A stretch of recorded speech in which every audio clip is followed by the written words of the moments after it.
नमस्कार, प्रणाम आप सभी को। मैं नंदिनी मोदी और आपका सभी का स्वागत करती हूँ एक बार लोकार्पण न्यूज में।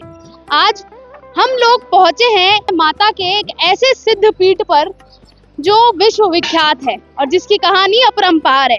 आप इस भव्य और सुंदर प्रांगण को देखिए। पहले मैं आपको बता दूं, हम इस समय मौजूद हैं काली मठ में।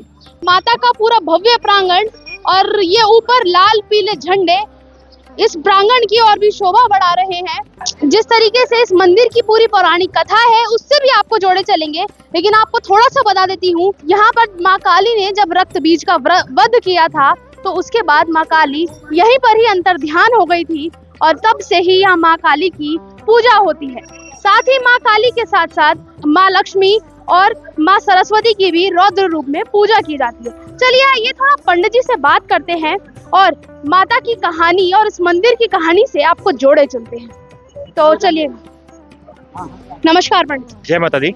आपका नाम? मेरा नाम आचार्य विपिन चंद्र भट्ट है जी। तो पंडित जी से पूछेंगे सबसे पहले इस मंदिर की कहानी क्या है और इतिहास क्या है। पंडित जी थोड़ा इस मंदिर की इतिहास के बारे में बताइए। ओम जयंती मंगला काली भद्र काली कपालिनी दुर्गा क्षमा सेवा धात्री स्वाहा स्वधा नमस्तुते। आदिकाल में यहाँ पर देवदानव संग्राम हुआ जिसमें चंड मुंड और रक्तबीज नामक दो भाई थे और उनका सेनापति रक्तबीज हुआ करता था। तो धरती लोक पे उनका साम्राज्य था, उनका यहाँ पर राज्य हुआ करता था। तो उनके मन में लालसा हुई कि हमें अब स्वर्ग लोक पर आक्रमण करना चाहिए। तो रक्तबीज ने अपने सेना को लेके देवलोक पे आक्रमण किया। तो देवताओं के राजा इंद्र और शुक्रादि मुनि अपनी पिता को लेके महादेव और मां पार्वती के समक्ष गए। तो माता ने कन्या रूप में कालीसरा स्थान है यहाँ पर, वहाँ पर जन्म लिया। जन्म लेने के पश्चात माता ने वहाँ पर 7 दिन का साधना किया, तपस्या किया, अपने शरीर को विराट रूप धारण किया और कालीमठ में आके रक्तबीज और चंडमुंडा दैत्य का वध किया। वध करने के पश्चात माता का स्वरूप शांत नहीं हुआ, उनकी भूख शांत नहीं हुई। माता के मार्ग में देव आए, दानव आए, चाहे जो भी आया, माता ने सबका रक्त का भक्षण करना आरंभ किया।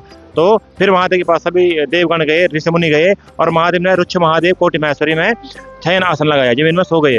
उसके पश्चात माता काली आगे बीच में करते करते माता का पांव शिव की छाती में पड़ा और माता वहां से विलाप करते करते यहाँ कालीमठ यहाँ पर आए और कुंड के अंदर समाहित हुई। जैसे माता काली कुंड के अंदर समाहित हुई तो महादेव ने महाकाली यंत्र का स्थापना किया। यहाँ पर माता महाकाली का महाकाली यंत्र पूजन होता है और कुंड के नीचे माता का नाभि से नीचे का हिस्सा है और ऊपर का हिस्सा धारी देव में विराजमान है। यह कुंड साल में एक बार खुलता है। शारदीय नवरात्रि की अष्टमी रात्रि को कुंड खुलता है। कुंड खुलने के पश्चात विधि विधान से माता का पूजन होता है। कुंड के अंदर से माता काली की आवाज आती है, जटा के बाल निकलता है, जिन बालों से छत्र बना हुआ है। तो यहाँ पर माता का महाकाली यंत्र पूजन होता है। आप ये पूरी माता का जो भव्य प्रांगण है, इसी के साथ माता की जो अंदर यंत्र है उसकी आप तस्वीरें मेरी स्क्रीन पर देख रहे होंगे। किस तरीके से माता का यंत्र विराजित है और साथ ही उनकी जटाएं किस तरीके से फैली हुई हैं। और जैसे कि पंडित जी ने बताया कि यहाँ पर एक साल में खुलता है, एक साल में ये जो यंत्र है ये खुलता है और माता की पूजा की जाती है बड़ी विधि विधान से। साथ ही मैं आपको ये भी बताऊंगी कि एक नदी बह रही है, वो है सरस्वती नदी। पंडित जी थोड़ा सरस्वती नदी के बारे में बताइए, कैसे यहाँ पर आई? इसका वर्णन है स्कंद पुराण के केदार खंड में लिखा गया है। केदार मंडले दिव्ये मंदाकिनी परे तटे सरस्वती नद्या तीरे काले तीर्थ मते स्मताम। केदार खंड में लिखा गया है कि काली तीर्थ जो काली का मंदिर है वो माँ गंगा सरस्वती माँ के किनारे पे विराजमान है। यह केदार के पृष्ठभाग से आ रही है।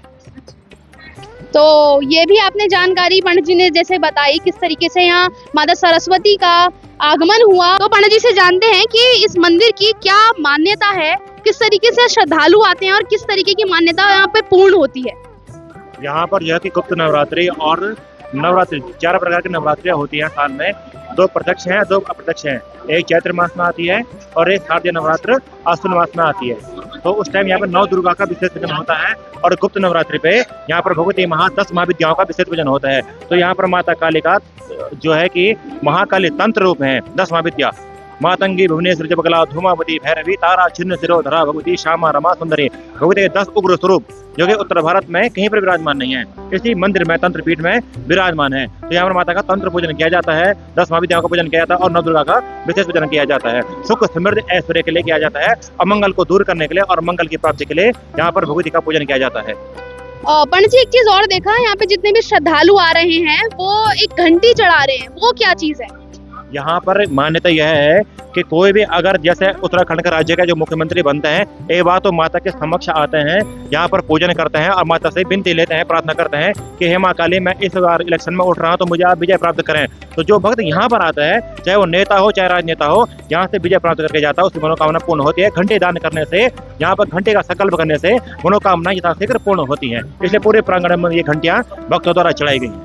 अच्छा, भक्तों द्वारा ये घंटियां चढ़ाई गई है। माँ काली के साथ साथ सरस्वती और साथ ही माँ लक्ष्मी का भी यहाँ पर मंदिर है, वो भी आपको दिखाएंगे किस भव्य प्रांगण में किस तरीके से वहाँ माता विराजित हैं। तो चलिए आपको उसके भी दर्शन करवाते हैं और साथ में भैरव बाबा के अगर दर्शन ना हो तो माँ काली के दर्शन पूर्ण नहीं होते, तो वो भी आपको दिखाते चलेंगे।